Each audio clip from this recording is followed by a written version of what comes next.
আসসালামু আলাইকুম। তোমরা যারা এই ভিডিও টাইটেল কিংবা থাম্বনেল কিংবা ফেসবুক বা টিকটকের শর্টস ভিডিও দেখে এই ভিডিওটা ওপেন করেছো, তোমাদের সবাইকেই জানাই বেসিক সায়েন্সে আন্তরিক শুভেচ্ছা ও স্বাগত। আজকের পর্বে আমরা পরিসংখ্যান বিষয়ে আলোচনা করব। তবে এই পর্বটা শুরুর পূর্বেই আমরা আসলে ক্লাস 9-এর পরিসংখ্যানটা কিভাবে ধাপে ধাপে শিখব তার একটা স্কেজুল দেখে নিই। ঠিক আছে, চলো। আচ্ছা, দেখো, আমরা সর্বপ্রথম যে লেকচারটা আজকের লেকচারে আমরা যা শিখবো তা হচ্ছে পরিসংখ্যান কি, তথ্য উপাত্ত কি, বিন্যস্ত অবিন্যস্ত উপাত্ত কি, অবিন্যস্ত উপাত্তকে কিভাবে গণসংখ্যা সারণীতে উপস্থাপন করা যায়, এগুলো শিখব। লেকচার 2-তে গড় নির্ণয়, লেকচার 3 মধ্যক, লেকচার 4 প্রচুরক, লেকচার 5 আয়ত লেখা অঙ্কন, লেকচার 6 গণসংখ্যা বহুভুজ, লেকচার 7-এ অজীব রেখা। তো আমাদের পরিসংখ্যানে ক্লাস 9-এর পরিসংখ্যানে এইটুকু জিনিসই শিখতে হবে। এই 3টা গ্রাফ, এর বাইরে কোনো গ্রাফ নাই। আর সব থেকে বেশি আসে আমাদের গড় নির্ণয় আর এখান থেকে গ্রাফ আসে যে কোনো একটা। তোমরা যদি বোর্ডের প্রশ্নগুলো দেখতে পারবা যে সংক্ষিপ্ত পদ্ধতিতে গড় নির্ণয় আর একটা গ্রাফ আর যে কোনো একটা টপিক থেকে সংক্ষিপ্ত প্রশ্ন ক নাম্বারের প্রশ্নটা আসে। তো এগুলো আমরা সবই শিখবো। তবে আজকের লেকচারে লেকচার 1-এ আমরা এই কয়েকটা টপিকে শিখব। ঠিক আছে, তোমরা একটা প্ল্যান পেয়ে গেলা যে কিভাবে ধাপে ধাপে একটা একটা করে জিনিস আমরা শিখব। আচ্ছা, এবং লেকচার 8-এ দেখো আমরা কি রাখছি। যেহেতু আমরা বইয়ের জিনিসগুলো শুধু পড়লেই তো হবে না, সৃজনশীলগুলো আমাদের সমাধান করার যোগ্যতা অর্জন করতে হবে, এর জন্য প্র্যাকটিস প্রয়োজন। তো আমরা লেকচার 8-এ কিছু সৃজনশীল রাখছি, 8 থেকে 17 পর্যন্ত। হ্যাঁ, এই যে 17 পর্যন্ত আমরা অনেকগুলা সৃজনশীল প্র্যাকটিস করব ধাপে ধাপে। আর এটার পিডিএফ এখানে যে লেকচার শিটটা দেওয়া আছে, যেটা অনুযায়ী ক্লাসগুলো হবে, এটা তোমাদের এই ভিডিও ডেসক্রিপশনের লিঙ্কে দেওয়া থাকবে। ঠিক আছে, সেখান থেকে তোমরা এটা ডাউনলোড করেও নিতে পারো। এই সিরিয়াল অনুযায়ী তোমরা ক্লাসগুলো করলা, বুঝো নাই? আচ্ছা, তারপরে তাহলে প্ল্যান পেয়ে গেলা, লেকচার স্কেজুল কি তোমরা জানলা। এখন এর সূত্রগুলো নয় আমরা এক নজর দেখি। আসলে আমার টাঙ্গাইল ভাষা মাঝে মধ্যে আয় পড়ে খালি, সমস্যা নাই। আচ্ছা, দেখো, সর্বপ্রথম আমাদের যে সূত্রটা আছে পরিসর নির্ণয় সূত্রটা কি? সর্বোচ্চ মান বিয়োগ সর্বনিম্ন মান যোগ 1। তো এই সর্বোচ্চ মান সর্বনিম্ন মান এগুলো তোমরা জানোই। তারপরেও তুমি যদি না জানো সমস্যা নেই, আজকের ভিডিওতে ইনশাল্লাহ ক্লিয়ার হয়ে যাবে।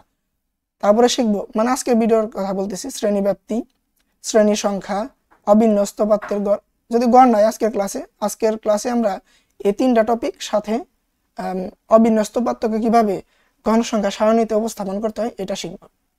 তবে তোমরা সূত্র সবগুলো একটু খাতায় চাইলে লেখা নিয়ে তারপরে এই ক্লাসটা শুরু করো, তাহলে তোমরা সহজে ভালোভাবে জিনিসটা আসলে বুঝতে পারবে। ওকে, দেখো 5 নম্বর সূত্র কি আছে? মধ্যমান নির্ণয় সূত্র, শ্রেণীর ঊর্ধ্বমান বিয়োগ শ্রেণীর নিম্নমান ভাগ 2। আচ্ছা, এটা কিভাবে কাজ করে আমরা দেখবো সবই। তবে তুমি সর্বপ্রথম খাতায় সূত্রগুলো একটু তুলে নাও, কিংবা এটারও পিডিএফ দেওয়া থাকবে, তুমি সেটা ডাউনলোড করে প্রিন্ট আউটও বের করে নিতে পারো, কোনো সমস্যা নেই। ঠিক আছে, আচ্ছা, দেখো এখানে সবগুলো সূত্রই আছে। ওকে, এই যে সংক্ষিপ্ত পদ্ধতি গড়, এই যে এটাই পরীক্ষায় আসবো, বেশিরভাগ এটাই আসে। তারপরে এই যে মধ্যক, এটা প্রচুরক, এই যেটা হলো মধ্যক। এই 3টা টপিক আর ওই যে 3টা গ্রাফের কথা বললাম একটু আগে, গণসংখ্যা বহুভুজ, আয়ত লেখা, আর একটা কি অজীব রেখা। এই 3টা গ্রাফ আর এই 3টা প্রশ্ন 3টা টপিকের সূত্র দেওয়া সমাধান করা প্রশ্নগুলো যদি তুমি পারো, তাহলে এই অধ্যায় আসলে আর শেখার বাদ কিছু থাকে না। ঠিক আছে, তো এই সূত্রগুলো তুমি খাতায় তুলে নাও সর্বপ্রথম, তারপরে তুমি ক্লাসটা শুরু করো। আচ্ছা, তো চলো আমরা মেইন লেকচারে চলে যাই। আচ্ছা, দেখো প্রথম যে প্রশ্নটাই আছে, স্ট্যাটিস্টিক্স অর্থাৎ পরিসংখ্যান কি। যেহেতু তুমি পরিসংখ্যান নিয়ে জানার চেষ্টা করতেছ, তাহলে পরিসংখ্যান কি এটা জানা সবচেয়ে গুরুত্বপূর্ণ বিষয়। আচ্ছা, দেখো কি বলছে। ল্যাটিন শব্দ স্ট্যাটাস, যেটাকে ইংরেজিতে আমরা স্ট্যাটাস বলে চিনি। ঠিক আছে, ইতালীয় শব্দ স্ট্যাটিস্টা, জার্মান শব্দ স্ট্যাটিস্টিক থেকে ইংরেজি স্ট্যাটিস্টিক্স শব্দের উৎপত্তি। স্ট্যাটিস্টিক্স শব্দের বাংলা পরিভাষা হচ্ছে পরিসংখ্যান, যার অর্থ সংখ্যাত্মক তথ্য বা সংখ্যা নিয়ে গবেষণার বিজ্ঞান। তাহলে পরিসংখ্যান আসলে কি? পরিসংখ্যান হলো গণিতের সেই শাখা যেখানে আমরা সংখ্যা নিয়ে গবেষণা করি। সহজ কথায়, যেখানে আমরা সংখ্যা নিয়ে গবেষণা করি, গণিতের যে শাখায়, তাই কি পরিসংখ্যান। ওকে, দেখো পরিসংখ্যানে কয়েকটা জিনিস থাকে। এক হলো তথ্য, উপাত্ত। এই তথ্য বা উপাত্ত কি? পরিসংখ্যানের সংখ্যাভিত্তিক কোন তথ্যই হচ্ছে একটি পরিসংখ্যান। কি বললো? পরিসংখ্যানের সংখ্যাভিত্তিক কোন তথ্য হচ্ছে একটি পরিসংখ্যান। আর এই তথ্য বা ঘটনা নির্দেশক প্রত্যেক সংখ্যাগুলোকে বলে পরিসংখ্যানের উপাত্ত। জিনিসটা কি বুঝলা? আচ্ছা, না বুঝলে তার নিচের উদাহরণটার দিকে তাকাও। নবম শ্রেণীর 10 জন ছাত্রছাত্রীর গণিতে প্রাপ্ত নম্বর 90, 60, 40, 50, 70, 75, 65, 80, 85, 100। এটা হলো ক্লাস 9 এর নবম শ্রেণীর 10 জন শিক্ষার্থীর গণিতে প্রাপ্ত নম্বর। এখানে বলতে তথ্য কি? তথ্য হলো ক্লাস 9 এর 10 জন শিক্ষার্থীর গণিতে প্রাপ্ত নম্বর। আর এই তথ্যগুলা দিতে আছে কি? এই যে সংখ্যাগুলো না, যে কত করে পাইছে পরীক্ষায়। আর এগুলারে বলে কি? উপাত্ত। এগুলারে বলে কি? এগুলারে বলে হলো উপাত্ত। আর এখানে ইনফরমেশন বা তথ্যটা কি? তথ্য হলো নবম শ্রেণীর 10 জন শিক্ষার্থীর গণিতে প্রাপ্ত নম্বর। এটা হলো আমাদের ইনফরমেশন। তাহলে ইনফরমেশন এবং উপাত্ত মানে তথ্য উপাত্ত কি ক্লিয়ার? তথ্য হচ্ছে আমরা সংখ্যার মাধ্যমে যে ঘটনা সম্পর্কে বলার চেষ্টা করতেছি সেটা তথ্য। আর যে সংখ্যাগুলো দিয়ে ওই ঘটনাটা বা ওই তথ্যটা দিচ্ছি তাদের বলে কি উপাত্ত। ক্লিয়ার কথা? আচ্ছা, তো চলো পরের টপিকে যাই। এই যে এখানে একটু বর্ণনা বলা আছে যে তথ্য হচ্ছে নবম শ্রেণীর 10 জন ছাত্রছাত্রী গণিতে প্রাপ্ত নম্বর, এটা তথ্য। আর এই গণিতে প্রাপ্ত সংখ্যা নির্দেশক প্রত্যেকটি নম্বর মানে কত করে নাম্বার পাইছে এটাই উপাত্ত। আচ্ছা, তো চলো পরের টপিকে যাই। পরের টপিক হচ্ছে প্রাইমারি ডাটা বা secondary data. Primary data and secondary data, বাংলায় বলে কি প্রাথমিক উপাত্ত, মাধ্যমিক উপাত্ত। দুইটা কি দেখো, পরিসংখ্যানে প্রথমে দুই রকমের জিনিস আসলো, এক তথ্য উপাত্ত। আর উপাত্ত আবার কয় রকমের আসলো? দুই রকমের। একটা হলো প্রাথমিক উপাত্ত, মাধ্যমিক উপাত্ত। দেখো প্রাথমিক উপাত্তটা কি? যে সকল উপাত্ত সরাসরি উৎস থেকে সংগ্রহ করা যায় তাদের প্রাইমারি ডাটা বা প্রাথমিক উপাত্ত বলে। প্রাথমিক উপাত্তের নির্ভরযোগ্যতা বেশি। কারণ প্রাথমিক উপাত্ত কাদের বলে? একটা উদাহরণ দিই তাহলে বুঝতে পারবে। তোমারে বললাম যে তুমি আজকে ক্লাস 9 এর রোল 1 থেকে 10 পর্যন্ত এদের ওজনের একটা ওজনগুলা একটা খাতায় লিখে নিয়ে আসবা। তাহলে তুমি কি করলা? ক্লাসে যাবা, তাদের ধরো একটা ওজন মাপার যন্ত্র নিয়ে গেলা, যে ওদেরকে একজন একজনকে দাঁড় করাইলে রোল 1 থেকে 10 পর্যন্ত তাদের ওজনগুলা নিলা। একজন 45, একজন 55, একজন হয়তো 40, এভাবে 10 জনের ওজন নিলা। আর এটা নিয়ে তুমি যে একটা পরিসংখ্যান বানাইলে, এখানে যে উপাত্তগুলো আছে, ওই যে উপাত্তগুলো কি বলতো? ওই যে ওজন 45, 50 ওজন, এগুলো উপাত্ত। এই উপাত্তগুলো তুমি কি করছো? কিভাবে নিছো? তুমি ক্লাসে গেছো এবং নিজে সরাসরি হিসাব নিকাশ করে নিছো। এদেরকেই বলে কি প্রাথমিক উপাত্ত। যেটা সরাসরি তুমি হাতে কলমে যা সংগ্রহ করছো তাদের বলে কি প্রাথমিক উপাত্ত। আর মাধ্যমিক উপাত্ত কি? এই দেখো নিচেই বলা আছে, যে সকল উপাত্ত সরাসরি উৎস থেকে সংগ্রহ করা হয় না, মানে সরাসরি তুমি যা এটা নিতেছো না, এটা পরোক্ষ উৎস থেকে, মানে কোন একটা মাধ্যম থেকে তুমি নিবা। উদাহরণটা কি রকম হইতে পারে? তোমার ক্লাসের যখন 10 জনের কথা বলছিলাম, তুমি ওজনের একটা পরিসংখ্যান বানাও, তুমি তথ্যগুলা বা উপাত্তগুলা নিছিলা নিজে হাতে কলমে।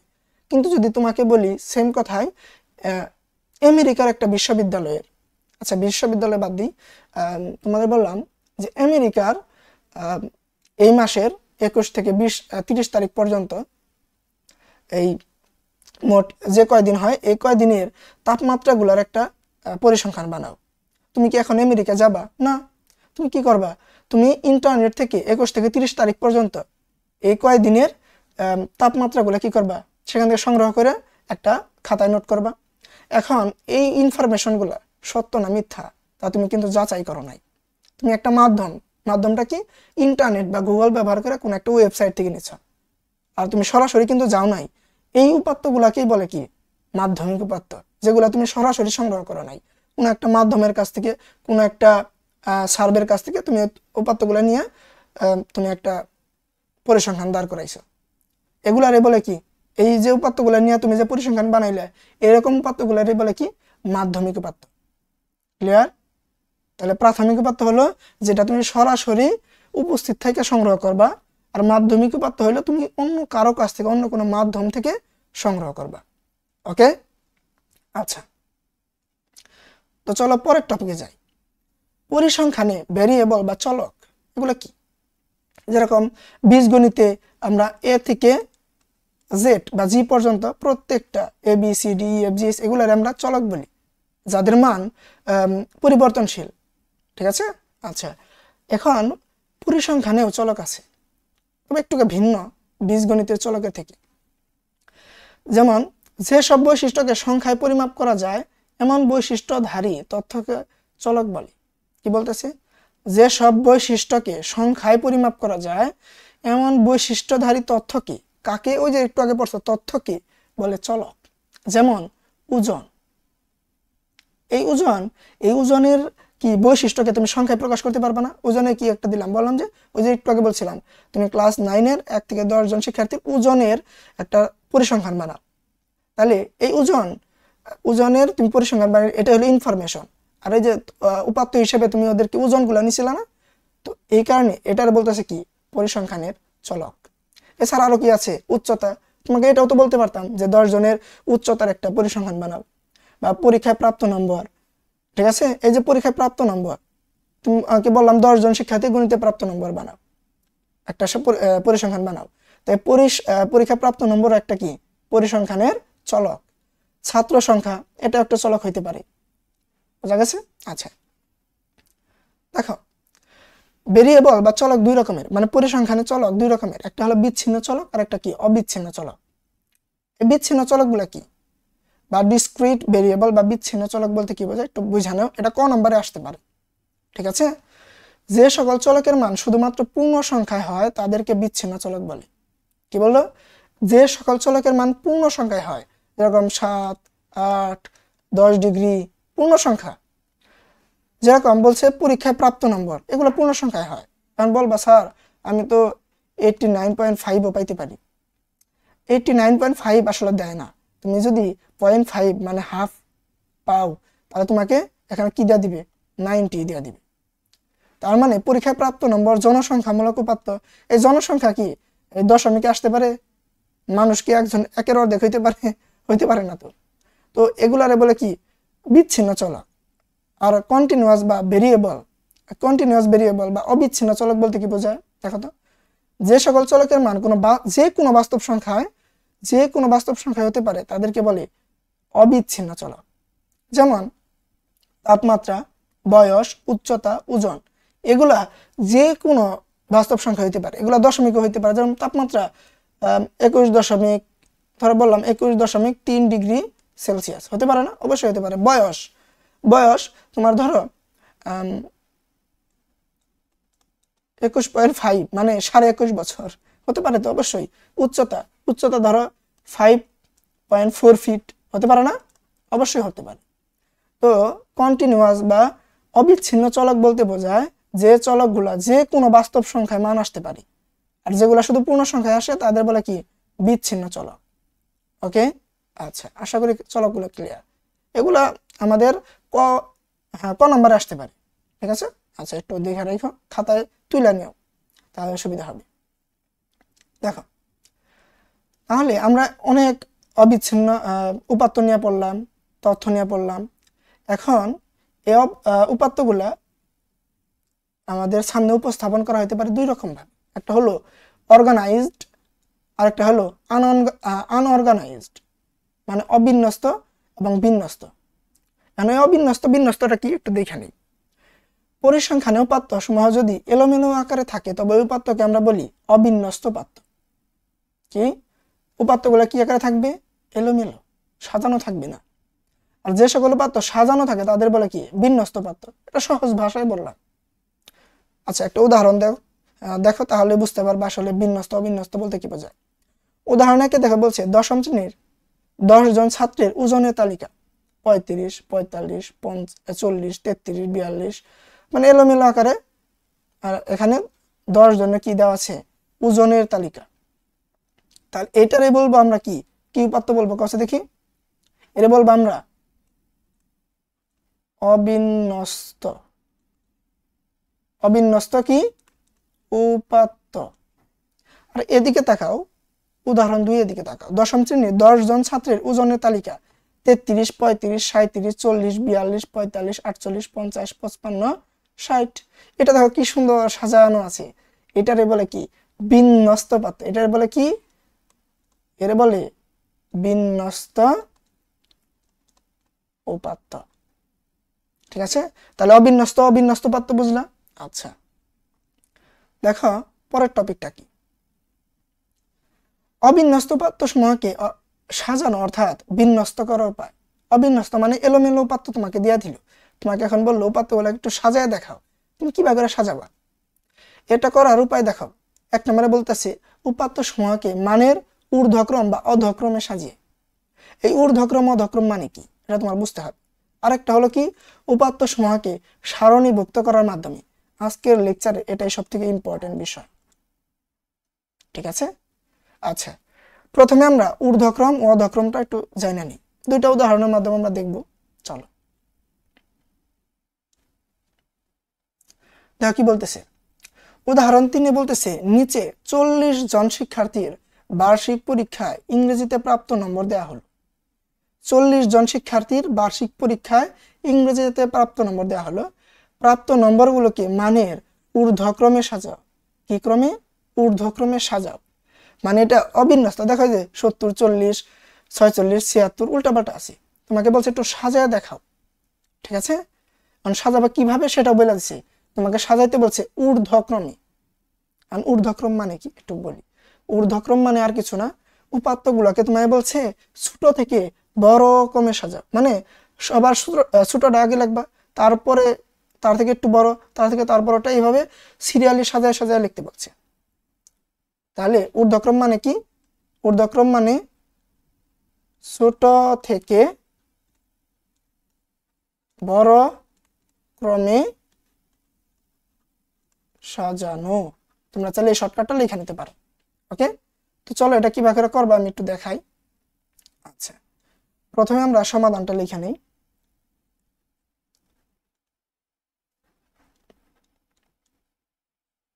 আচ্ছা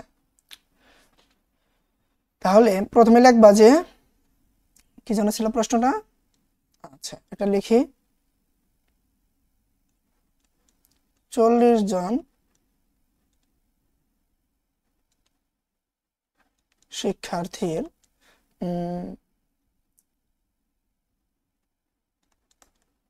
ইংরেজিতে প্রাপ্ত নম্বর গুলোকে কি করে কি ক্রমে সাজাই? ঊর্ধ্বক্রমে সাজাই। আচ্ছা এটা লিখলে হবে না লিখলে হবে? বলছে 40 জন শিক্ষার্থীর ইংরেজিতে প্রাপ্ত নম্বরগুলোকে ঊর্ধ্বক্রমে সাজায়। আচ্ছা ঊর্ধ্বক্রমে সাজানোর জন্য সবার প্রথমে সব থেকে ছোটটা খুঁজে বের করতে হবে, কারণ ঊর্ধ্বক্রম মানে ছোট থেকে বড়। তাহলে এখানে সব থেকে ছোট উপাত্ত কি তুমি একটু খুঁজে বের করো। এর জন্যই উপাত্তর দিকে একটু ভালো করে তাকাও। আচ্ছা দেখো এই যে 35 এর থেকে ছোট কি আছে দেখো, এক নজরে এভাবে তাকাইতে হবে, যে কোনো একটা ধরতে হবে, ধইরা সবগুলোর সাথে মিলাবা যে এর থেকে ছোট আছে নাকি। তাহলে আমি ধরলাম প্রথমে 35, তার পরবর্তী 46 আছে, 36 আছে, তার থেকে ছোট দেখো আছে নাকি? আছে আছে আছে না, তার মানে সব থেকে ছোট আমাদের 35। তাহলে এই যে দেখো সবার আগে লিখলাম 35, 35। 35-এর পরে আর 35 যদি 2 বার হয় তো 2 বার কিন্তু লিখতে হবে। 35-এর পরে বড় কে? তার থেকে একটু বড়। 35-এর পরে পরে কে আছে? 36 দেখছিলাম আমরা একটু আগে। আর 36 কয়টা আছে? একটাই আছে, এই যে মার্ক করলাম, লিখলাম 36। এখন কথা স্যার তুমি কি পরীক্ষার খাতায় এরকম করে মার্ক করে করতে পারবা? পরীক্ষার খাতায় তোমাকে কিন্তু এইভাবে মার্ক করে করতে দিবে না। তো পরীক্ষার খাতায় তুমি কি করবা, এই উপাত্তটারে পুরাটাই দরকার হয় খাতায় তুলবা, তোলার পর নিচে লিখবা 40 জন শিক্ষার্থীর প্রাপ্ত নম্বরকে ঊর্ধ্বক্রমে সাজাই। পরে একটা একটা করে সাজাবা, আর তুমি কি করবা, একটা রুল পেন্সিল নিবা, নিয়ে একটা একটা ছোট ছোট দাগ দিবা এবং ওটা পরবর্তীতে অঙ্ক করা শেষ হলে মুছা দিবা, তাহলে কোনো সমস্যা হবে না। কেননা প্রশ্নে তো তোমাকে দাগ দিতে হইব না স্যাররা, জানাই। আচ্ছা ওকে, 36-এর পরে দেখো তার থেকে একটু বড় কি 40 আছে, 40-এর থেকে 36-এর থেকে বড়, 40 থেকে ছোট এরকম কেউ আছে? দেখো তো, নাই। তার মানে 40 নিতে হবে। বা তাকাইতে হবে 40 যদি একের অধিকবার থাকে, একের অধিকবারই কিন্তু নিতে হবে। আচ্ছা নিলাম 40 একবার। 40 কি আরো ছিল? দেখো তো, এক নজর ভালো করে দেখো, বাদ যেন না পড়ে। এই যে 40 দেখো এখানে একটা আছে, তাহলে এরও নিতে হবে। আচ্ছা আর কি কোথাও বাদ গেল? না। তাহলে 40-এর পরবর্তী বড় 41, 42 এগুলো আছে নাকি দেখো। 40-এর পরবর্তী 45, 40-এর বড় 45-এর ছোট এরকম কেউ আছে কি? দেখো তো, 46 বড়, 45, 45, 45, 45 আর নাই। দেখো তার মানে এবার 45-কে নিবা তুমি, এই যে 45-কে নিলাম। 45 কয়বার আছে? একবারই আছে, তাহলে একবারই নিতে হবে। পরবর্তী দেখো 46, এই যে 46 নিলাম, 46।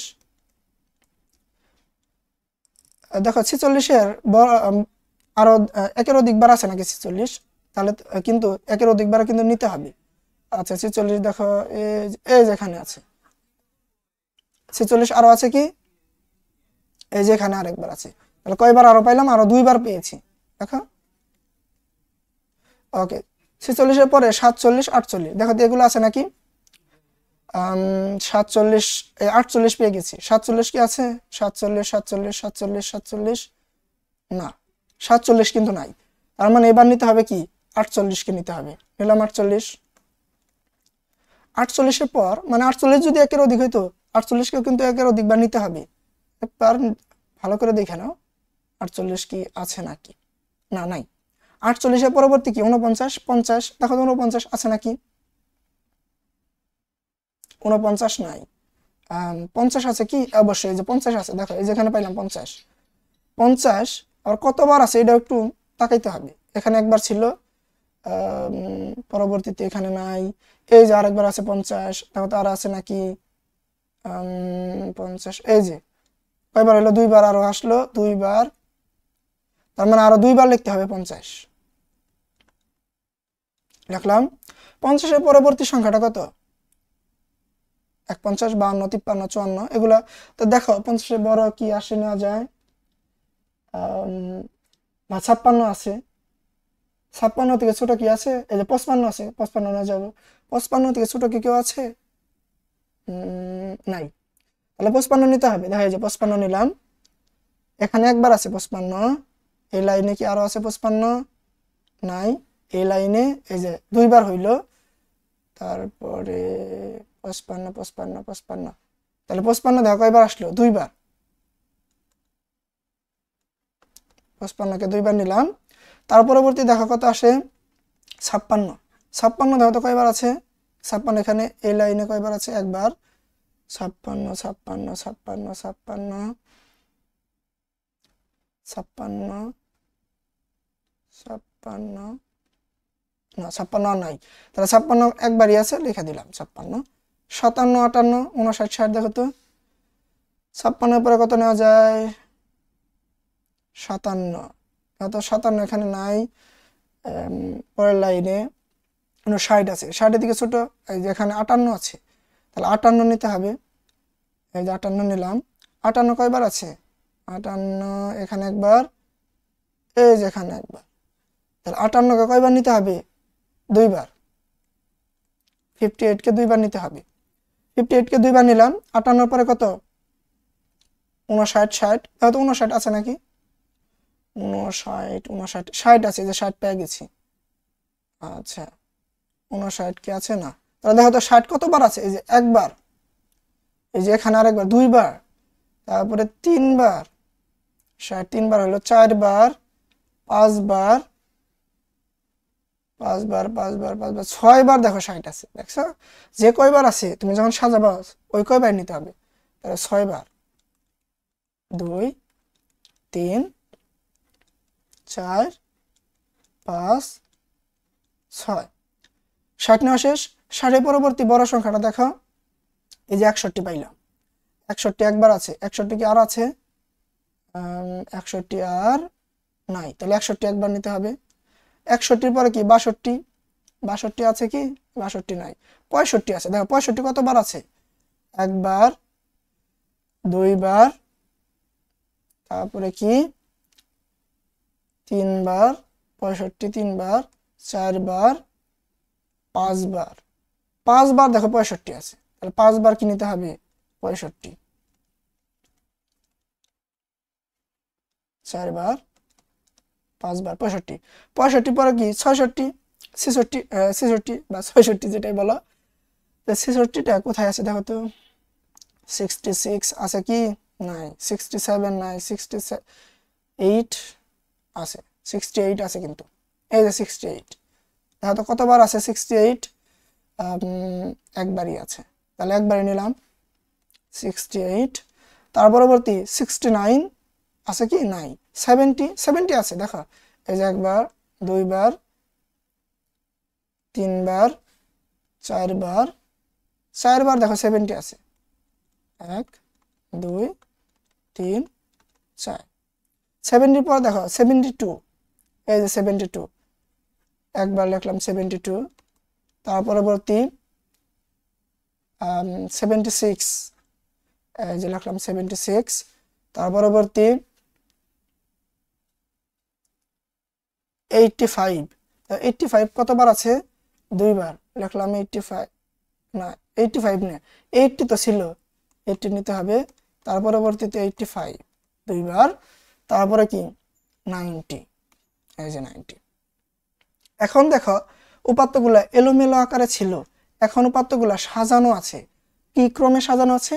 ঊর্ধ্বক্রমে, মানে ছোট থেকে বড় ক্রমে সাজানো আছে। আর তোমার সবগুলো উপাত্ত ঠিকঠাক আছে নাকি এটা চেক করার উপায় কি? এটাকে গুইনা দেখবা, এখানে 40টা উপাত্তের কথা বলছিল, 40টা আছে নাকি? 1 2 3 4 5 6 7 8 9 10 11 12 13 14 15 16 17 18 19 20 21 22 23 24 25 26 27 28 29 30 31 32 33 34 35 36 37 38 39 40। তার মানে আমাদের অঙ্ক হয়ে গেছে। তার সহজ কথায় মনে রাখার উপায় কি? ঊর্ধ্বক্রম মানে ছোট থেকে বড় ক্রমে সাজানো। আর এইভাবে আমরা, এই উপাত্তটা ছিল কি উপাত্ত? অবিন্যস্ত। আর এটা আমাদের হয়ে গেল কি? এটা হয়ে গেল আমাদের বিন্যস্ত উপাত্ত। বুঝতে পারলা? আচ্ছা, তো চলো আমরা পরবর্তী টপিকে যাই। এখন পরবর্তী টপিকে দেখো, পরবর্তী একটা উদাহরণ দেওয়া আছে। এই প্রশ্নটা সেম প্রশ্নই, এখানে বলছে প্রাপ্ত নম্বরগুলোকে মানের অধক্রমে সাজাও। অধক্রম মানে কি? এবার সেম কথা লিখে উপাত্তগুলার কি করে দিবা? বড় থেকে ছোট সাজাবা। তাহলে অধক্রম মানে কি? বড় থেকে ছোট ক্রমে সাজাও। এটা হলো মানে বড় থেকে ছোট ক্রমে সাজানো, এটারে বলে কি? অধক্রম। ক্লিয়ার কথা? সাজানো, বড় থেকে ছোট ক্রমে সাজানো, এটাই বলে কি? অধক্রম। তাহলে এবার শুরু হবে কোনটা থেকে? সর্বোচ্চ থেকে, 90 থেকে শুরু হবে এবং সর্বনিম্ন কোথায় যা থামবে? 35-এ যা থামবে। এটা নিজেরা করতে পারবে না। এবং কোনটা যদি একের অধিকবার আসে, তোমাকে ওইটা একের অধিকবার নিতে হবে। বুঝতে পারলা? আচ্ছা, এটা তাহলে আমি আর করাই দিলাম না, তুমি এই শর্টকাট ইউজ করে বড় থেকে ছোট ক্রমে আস্তে আস্তে সাজায় যাবা। ওকে, আচ্ছা। এবং কোন উপাত্ত যেন বাদ না পড়ে। যদি 70 দুইবার থাকে, দুইবারই দিতে হবে। যদি 5বার থাকে, 5বারই দিতে হবে। তার পরবর্তী সংখ্যায় যাবা। বুঝতে পারছো? আচ্ছা, কোনোটা বাদ দেওয়া যাবে না। ওকে, এটা আমি আর করাই দিলাম না। তো দেখতে দেখতে আজকে আমরা আমাদের শেষ টপিকে এসে পড়ছি। আর এটা হলো এই টপিক, এই লেকচারের সব থেকে গুরুত্বপূর্ণ টপিক, যেটা থেকে পরীক্ষায় প্রশ্ন আসতে পারে। ঠিক আছে? আচ্ছা, সেটা হচ্ছে অবিন্যস্ত উপাত্তকে গণসংখ্যা সারণীতে উপস্থাপন। আর এর জন্য কিছু ধাপ আছে, সেটা হচ্ছে পরিসর নির্ণয় করতে হবে, শ্রেণীব্যাপ্তি নির্ণয় করতে হবে, শ্রেণীর সংখ্যা নির্ণয় করতে হবে। দেখো তো এই সূত্রগুলো একটু আগে আমরা দেখলাম না? কোথায় যেন দেখলা? আচ্ছা, এক নজরে দিয়ে তাকাও। এই যে তোমাকে পরিসর বের করতে সর্বোচ্চ মান, সর্বনিম্ন মান এদের বিয়োগ করে তার সাথে যোগ 1 করে দিতে হবে।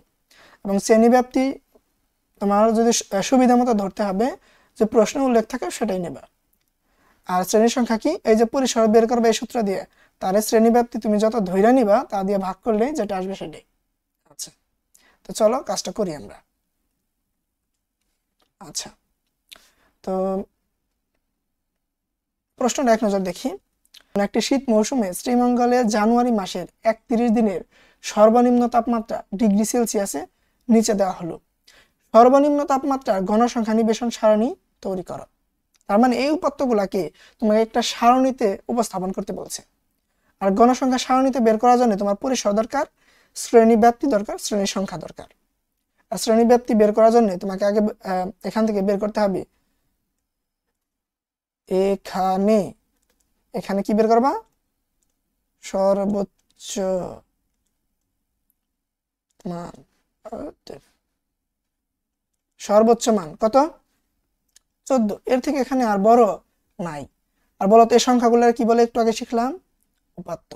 আর এখানে তথ্য কি জানো কি, এখানে তথ্য বলতে শ্রীমঙ্গলের 31 দিনের সর্বনিম্ন তাপমাত্রা, মানে তাপমাত্রাটা হলো এখানে ইনফরমেশন, আর এখানে উপাত্ত হলো এই তাপমাত্রাগুলা, প্রত্যেকটা সাংখ্যিক তাপমাত্রাগুলা।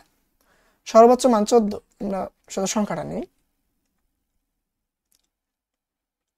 এবং সর্বনিম্ন মান কত, 6। এর থেকে ছোট আছে না, নাই, 6 সব থেকে ছোট। অতএব কি বের করব, পরিসর, সূত্রটা কি,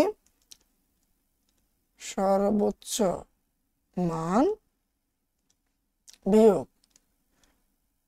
সর্বনিম্ন মান যোগ 1। সর্বোচ্চ মান কত, 14, বিয়োগ সর্বনিম্ন মান কত, 6, যোগ 1। 14 থেকে যদি 6 চলে যায় থাকে কত, 8, যোগ 1, কত হলো 9। পরিসর পাওয়া গেছে। আর এটা করার জন্য তোমার পরিসর পাইলে শুধু হবে না, তোমাকে শ্রেণী ব্যাপ্তি জানতে হবে। এই অঙ্কে কোনো জায়গায় বলছে শ্রেণী ব্যাপ্তি 5 নিয়ে করো, বলে নাই তো। তার মানে তোমার ইচ্ছা মতো ধরবা। আর ইচ্ছা মতো এমন কিছু ধরতে হবে যেন পরিসংখ্যাটা সুন্দর মতো সাজানো যায়। মানে এমন কিছু একটা ধরে বসলা যে অঙ্কটা আরে খিচুড়ি হয়ে গেল। কিভাবে ধরতে হয় আস্তে আস্তে বুঝবা। তবে আমরা এই অঙ্কে 2 ধরে করি। শ্রেণী ব্যাপ্তি কত ধরে করি, 2। আমি বলবো স্যার কেন ধরতে হবে, তো স্যার প্রথমে আপনি ধরেন, পরবর্তীতে আস্তে আস্তে বুঝবেন। প্রথমে মাইনা নেন যে হ্যাঁ শ্রেণী ব্যাপ্তি 2 ধরলাম। শ্রেণী ব্যাপ্তি কি এটাও এখন পর্যন্ত আমি বলি নাই তো, আস্তে আস্তে বুঝবা। তাহলে আগে লেখো, শ্রেণী ব্যাপ্তি 2 ধরে কি বের করব, শ্রেণী সংখ্যা। সূত্রটা কি, পরিসর ভাগ শ্রেণী ব্যাপ্তি। আর পরিসর কত, এখানে এই যে 9 পাইছ, 9। আর শ্রেণী ব্যাপ্তি কত নিচ্ছ, 2। 2 দ্বারা ভাগ করলে 9 এর অর্ধেক হবে, 9, 8 এর অর্ধেক 4, আর 9 এর অর্ধেক কত, হাফ আসবে, মানে 4.5। আর কথা এইটা একটু ঝামেলা আছে, যেটা ওই সূত্র তোমরা যারা যদি ভালোভাবে দেখো তাহলে হয়তো তোমাদের নজরে আসছে, যে শ্রেণী সংখ্যার মান দশমিক ভগ্নাংশে আসলে পরবর্তী পূর্ণ সংখ্যা নিতে হবে, মানে দশমিকে নেওয়া যাবে না। দেখো এখন এদিকে আসো, তার মানে কি বলছিল, দশমিকে আসলে পরবর্তী কি নিতে হবে, পূর্ণ সংখ্যা। 4.5 মানে 4 এর থেকে বড় কিন্তু 5 এর থেকে ছোট।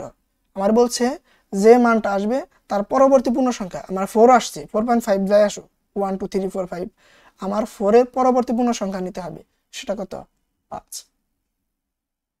এখন কথা হচ্ছে স্যার শ্রেণী ব্যাপ্তি 2 ধরে শ্রেণী সংখ্যা কেন বের করলাম। শ্রেণী সংখ্যা বের করার কারণ হলো আমি কি যেন বানাবার চাইতেছি, হলো গণসংখ্যা সারণী। আর গণসংখ্যা সারণীতে এই যে এরকম একটা সারণী থাকবে, যেখানে এরকম করে কলাম সারি থাকবে, এগুলো আর কি বলে, সারি। এই যে এগুলো দেখো তো, এখানে কয়টা সারি আছে, 1 2 3 4 5 6 7টা সারি আছে। কয়টা কলাম, এই খারাপ পিলে যেগুলো থাকে এগুলো বলে কলাম। কলাম আছে কয়টা, 3টে। তাহলে বলি আনুভূমিক বরাবর টাঙ্গালা ভাষায় বললে পাতাইলা বরাবর যেটা আছে এটা বলে সারি, আর খারাপিলে যেটা আছে এটা বলে কি কলাম। এখন আমি তোমার যেটা বলতে চাইছিলাম যে শ্রেণী সংখ্যা তুমি 5 বের করলা কোন দুঃখে? শ্রেণী সংখ্যা বের করার কারণ হলো শ্রেণী সংখ্যা যত থাকে আমাদের গণসংখ্যা সারণীতে আমরা তার থেকে 2টা বেশি সারি নিই। তাহলে 5 থাকলে 2টা বেশি মানে 5, 6, 7 মানে 7টা সারি নিতে হবে। আচ্ছা, তোমরা একটু নজরটা বোর্ডের দিকে দাও।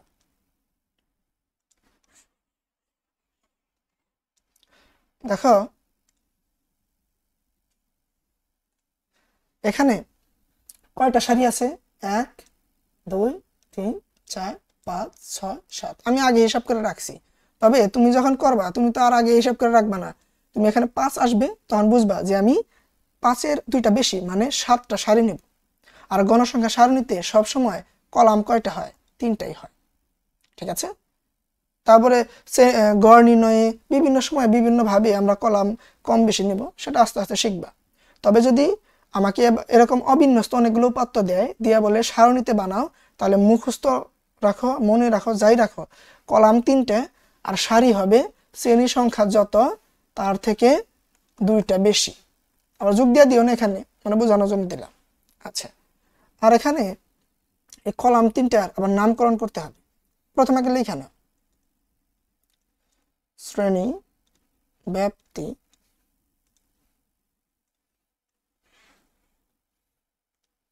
শ্রেণীব্যাপ্তি 2 ধরে গণসংখ্যা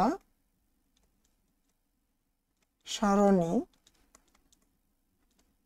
তৈরি করি। ওকে, আচ্ছা, এখন গণসংখ্যা সারণীতে প্রথম যে কলাম সেটাকে লিখতে হয় শ্রেণী ব্যাপ্তি। এখন পর্যন্ত কিন্তু আমি শ্রেণী ব্যাপ্তি বলি নাই, তোমরা অনেকে জানো হয়তো, কিন্তু আমি কিন্তু এখনো বলি নাই শ্রেণী ব্যাপ্তি আসলে কি বোঝাচ্ছে, বলবো এখনই। তারপরে লিখতে হয় ট্যালি চিহ্ন, তারপরে কি গণসংখ্যা, বা এটারে বলে ঘটন সংখ্যা, ঘটন সংখ্যাও বলে। ঠিক আছে? আচ্ছা, এখন এগুলো কেন লিখলাম? রিল্যাক্স, আস্তে আস্তে বুঝবা, এত হুড়োহুড়ির কিছু নাই। আগে বলতেছি এটারে শ্রেণী ব্যাপ্তি বলে মাইনা নাও, এটারে ট্যালি চিহ্ন বলে মাইনা নাও, এই কলামকে বলে গণসংখ্যা মাইনা নাও, আস্তে আস্তে বুঝবা। প্রথমে তো মাইনা নাও জিনিসটা। আচ্ছা, শ্রেণী ব্যাপ্তি এটা কিভাবে এখন শ্রেণী ব্যাপ্তিটা বানাইতে হবে, এখন মনোযোগ দাও। শ্রেণী ব্যাপ্তি বানাইতে হবে আমাদের উপাত্তের সর্বনিম্ন মান কত ছিল এটা থেকে শুরু করতে হবে। তার থেকে ছোট থেকে শুরু করা যায়, তবে শুরু করবা থেকে সর্বনিম্ন মান থেকে। আমাদের অঙ্কে সর্বনিম্ন মান 6 ছিল না? দেখো তো, একটু আগে না পরিসর বের করলা, যে 6 ছিল। আচ্ছা, প্রথমে 6 লেখো, এখানে লেখলা, আর ডিগ্রিতে লেখো এবার 6 লেখলা। আচ্ছা, একটা চিহ্ন দাও, হাইফেন চিহ্ন। আচ্ছা, 6 ডিগ্রি। এখন 6 থেকে আমি শ্রেণী ব্যাপ্তি কত ধরছিলাম? এই যখন ব্যাপ্তির জিনিসটা ব্যবহার আসবে, শ্রেণী ব্যাপ্তি কত ধরছিলাম? 2। তার মানে আমরা যে এই যেগুলার প্রত্যেকটা একটা একটা শ্রেণী বলে, আর এই শ্রেণীতে আমি 2 নেওয়া মানে কি, এই শ্রেণীতে ব্যাপ্তি 6 থেকে 2 ঘর পর্যন্ত ব্যাপ্তি হবে, মানে 6 থেকে 2 ঘর পর্যন্ত এটার ব্যাপ্তি হবে এই শ্রেণীর। তাই আমাদের যতগুলো শ্রেণী আসবে, এই যে একটা শ্রেণী, এগুলো বলে এক একটা শ্রেণী, প্রত্যেকটা শ্রেণীর ব্যাপ্তি 2 করে নিতে হবে। তাহলে 6 থেকে 2 ব্যাপ্তি কেমনে নেয়? আচ্ছা, এটাও বোঝায়। 6 সহ 6 দিবা, 6 সহ, এই যে 6 সহ ব্যাপ্তি কত নিচ্ছে? 2 নে, তাহলে গুনতে হবে 6, 7, এই তো 2 আঙুল, 6 সহ ব্যাপ্তি যত তত গুনতে হবে 6, 7, আর লাগবে তাহলে 7 ডিগ্রি। 7-এর পরে এখানে লিখতে হবে 8 ডিগ্রি, 7-এর পরেরটা। আবার আমাদের হাইফেন চিহ্নটা দিব। পরবর্তীতে আবার আমরা শ্রেণী ব্যাপ্তি 2 নিছি না, 8 সহ 2 ঘর গুনবো, 8, 9, 9-এর পরে কত? 10 ডিগ্রি, তাই না? তুমি সামনে লেখাটা ভালো হইলো না, 9 ডিগ্রি, 9 ডিগ্রি। পরবর্তীতে আসে 10, 10-এর পরে যেহেতু শ্রেণীব্যাপ্তি 2, 10, 11, 10 সহ গুনতে হয় 11 ডিগ্রি। 11-এর পর কত? 12 ডিগ্রি। 12-এর পর 12 সহ 2 গুণ 12, 12, 13, এখানে আসবে কত? 13 ডিগ্রি। তারপর কত 14, 14 ডিগ্রি থেকে আবার 14 15, হ্যাঁ 15 ডিগ্রি। এটা আমাদের শ্রেণীব্যাপ্তি। কিভাবে করে বানাইলাম আরেকবার বলি, তুমি সর্বনিম্নটা নিবা, প্রথমে নিলাম, পরে আমাদের হাইফেন চিহ্ন দেওয়ার পর কথা হচ্ছে আমি শ্রেণীব্যাপ্তি কত নিচ্ছি ওই অনুযায়ী কাজটা করতে হবে। আমি সর্বনিম্ন মান থেকে ওই সর্বনিম্ন মানটা সহ শ্রেণীব্যাপ্তি যত নিছি তত ঘর গুনবো। তাহলে 6 নিছি, তাহলে 600, 6 7, পরে 8 আইছে 800, 8 9। যদি 3 নিতা বইয়ে দেখবা, এটা হলো বইয়েরই উদাহরণ। আচ্ছা এটা বলি না হয়তো, এই যে এটা 326 পৃষ্ঠার 1 নাম্বার বইয়ের উদাহরণ। ওইখানে দেখবা 3 নিয়ে হয়তো করছে। আর 3 নিয়ে করলে তুমি যদি 6 থেকে শুরু করতে চাও তাহলে 603 ঘর গুনতে হবে। তখন শ্রেণীব্যাপ্তি যদি 3 নিতা 6 7 8, তাহলে এখানে আসতো 8, 8 এর পরে 9, আবার 9 থেকে আবার 9 10 11 এইভাবে হইতো, তাই না? আচ্ছা এখন এখানে কি 6 থেকে শুরু করতে হবে? না স্যার, 6 থেকে ছোটটাও শুরু করা যায়, তবে তুমি 6 থেকে শুরু করবা, ঠিক আছে? তাহলে ঝামেলা হবে না, মানে সর্বনিম্ন মান থেকে শুরু করবা। ওকে, এখন শ্রেণীব্যাপ্তি কেমনে দিতে হয় আমি তো বের করে ফেলাইলাম, ভালো কথা। এখন মনোযোগ দাও, এবার ট্যালি চিহ্ন আনতে হবে। সেটা কেমনে করে করবা? তুমি কি করবা জানো? এই যে এই উপাত্তগুলো উপরে মানে প্রশ্নে ছিল, আমি একটু নিচে আনছি সুবিধার জন্য। এখন কি করবা দেখো, এখানে দেখো কত আছে 14 ডিগ্রি না, এটা গুল্লা দিলাম। ওকে, 14 ডিগ্রি কোন শ্রেণীতে আছে? এই যেগুলো দ্বারা বলা হয় শ্রেণী, এগুলো প্রত্যেকটা এক একটা শ্রেণী। তাহলে কোন শ্রেণীতে আছে যদি তোমার বলি, তুমি কি বলবা? তুমি বলবা হলো, তুমি ইচ্ছা নেই জিনিসটা একটু ক্লিয়ার করে নেই। তুমি বলবা এই 14 আছে, এই 14 থেকে 15 এই শ্রেণীতে, তাহলে এখানে একটা দিতে হবে ট্যালি চিহ্ন। এই 14 এটাও কোথায় আছে? এই শ্রেণীতেই, এই যে ট্যালি চিহ্ন। এই 14 কোথায় আছে? 14 থেকে 15 এই শ্রেণীতেই না, মানে 14 থেকে 15 মধ্যেই 14 আছে, 15 আছে। 13 কি 14 15 মধ্যে আছে? না, 12 থেকে 13 মধ্যে আছে, তাহলে ট্যালি চিহ্ন এখানে দিতে হবে। এইবার 12 কাটলাম। এভাবেই তুমি কাটবা না, তুমি হয়তো প্রশ্নে কাটতে পারবা না, তুমি কি করবা জানো? আঙুলতে ধরে ধরে করবে এক একটা, মানে একটা ধরবা, ওটা চিহ্ন দেওয়া শেষ, পরে আর একটা আঙুল দিয়ে ধরবা, এইভাবে করবা। আচ্ছা আমি জানি কোথায় ছিলাম, আমি 4টা দিয়েছিলাম। 12 কোথায় আছে? 12 থেকে 13 মধ্যে, আচ্ছা দিলাম। 13 কোথায় আছে? এই 12 থেকে 13 মধ্যেই কিন্তু আছে। 10 কিন্তু এবার 10 থেকে 11 মধ্যে আছে না? ওকে, এই 10 কোথায় আছে? 10 থেকে 11 মধ্যে, এই যে ট্যালি চিহ্ন দিলাম। 11 কোথায়? 10 থেকে 11 মধ্যে। 12 কোথায়? এই যে 12 থেকে 13 মধ্যে। 11 কোথায়? আগের শ্রেণীতে আছে। 10 কোথায়? আগের শ্রেণীতে। এই যে এদিকে তাকাও, যদি 4টা ট্যালি চিহ্ন হয়ে যায়, পরবর্তী 5টা বানানোর উপায় হলো এই যে এরকম করে ডান দিক থেকে বাম দিক থেকে ডান দিকে কর্ণ বরাবর মিলাই দিবা। এখন দেখো 4টা ছিল খারাপ পিলে, আর একটা দিলা পাতাইলা পিলে, টাঙ্গাইলের ভাষায় যদি কই, তাহলে কয়টা হয়ে গেল? 5টা। আচ্ছা ওকে, তার পরবর্তী 9 দেখো তো কোথায় আছে? 9 আছে 8 থেকে 9 এর মধ্যে। এই যে 8 কোথায় আছে? 8 থেকে 9 এর মাঝে। 9 কোথায় আছে? 8 থেকে 9 এর মাঝে। 11 কোথায়? 11 হলো 10 থেকে 11 এর মাঝে। 10 কোথায়? 10 থেকে 11 এর মাঝে। আবারও 10 থেকে 11 এর মাঝে। 8 থেকে 9 এর মাঝে, এই যে 8 থেকে 9 এর মাঝে আছে। তারপরে 9 ডিগ্রি, এটা কোথায় আছে? 8 থেকে 9 এর মধ্যে। এবার দেখো 4টা হয়ে গেছে, 5টা বানাইতে গেলে এই যে দিকে তাকাইতে হবে, কর্ণ বরাবর মিলাইতে হবে। 7 ডিগ্রি দেখো কোথায় আছে? এটা প্রথম শ্রেণীতে আছে, 6 থেকে 7 এর মধ্যে। 6 ডিগ্রি কোথায় আছে? প্রথম শ্রেণীতে। 6 ডিগ্রি কোথায় আছে? প্রথম শ্রেণীতে। এই 6 ডিগ্রি এটাও প্রথম শ্রেণীতে। এই 6 ডিগ্রি কোথায়? এই দেখো, এবার একটু বাড়ানোর জন্য আমার কি করতে হবে? কর্ণ বরাবর মিলাইতে হবে, মানে 4টা হয়ে গেলে 5টা বানানোর জন্য কর্ণ বরাবর মিলাইতে হয়, কোন থেকে? বাম থেকে ডান দিকে। আচ্ছা 7 কোথায় আছে? প্রথমটায়। 8 কোথায় আছে? 8 থেকে 9 এই শ্রেণীতে। 9 কোথায় আছে? এটাও দেখো দ্বিতীয় শ্রেণীতেই আছে। 9 আরেকবার 9, 8 থেকে 9 এই শ্রেণীতেই আছে। 8 কোথায়? এটাও এই শ্রেণীতে আছে।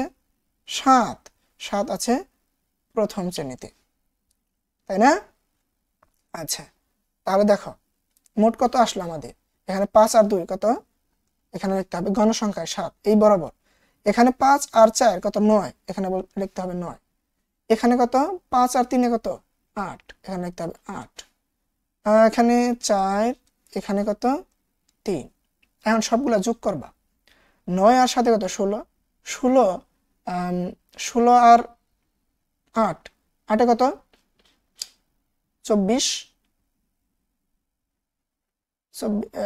16 আর 8 কত 24, 24 আর 4 কত 28, 28 আর 3 31। তার মানে n ইকুয়াল টু কত আসলো 31। আচ্ছা ক্যালকুলেটরে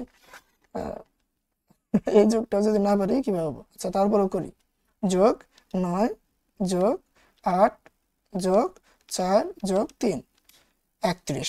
এখন দেখো n ইকুয়াল টু 31 কেন আসলো? এই n দ্বারা আবার কি বোঝায়?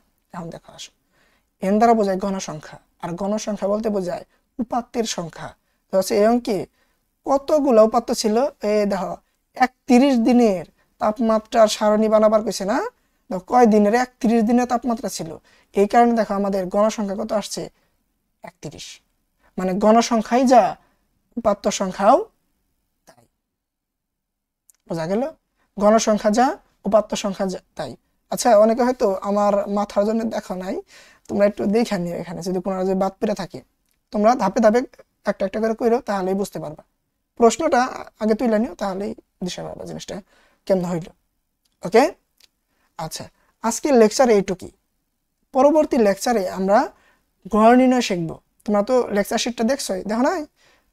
আমরা স্কেডিউলটা তোমাদের দেখাইছি, আরেকবার দেখাই দিই। এই যে লেকচার 2তে আমরা গড় নির্ণয় শিখব। ওকে আচ্ছা, তোমরা সবাই আজকের ক্লাসে যদি বুঝে থাকো কমেন্টে বলবা যে অবশ্যই আমরা প্রত্যেকটা বিষয় বুঝতে পারছি, আর না বুঝলেও কমেন্ট করবা যে বুঝি নাই, এখানে সমস্যা, চেষ্টা করবো তোমাদেরকে বুঝিয়ে দেওয়ার। ওকে, সাথে টিকটক এবং ফেসবুক অ্যাকাউন্টে তোমরা কি হবা, যুক্ত হবা। ইউজার নেম প্রত্যেকটারই সেম, @basicscience03।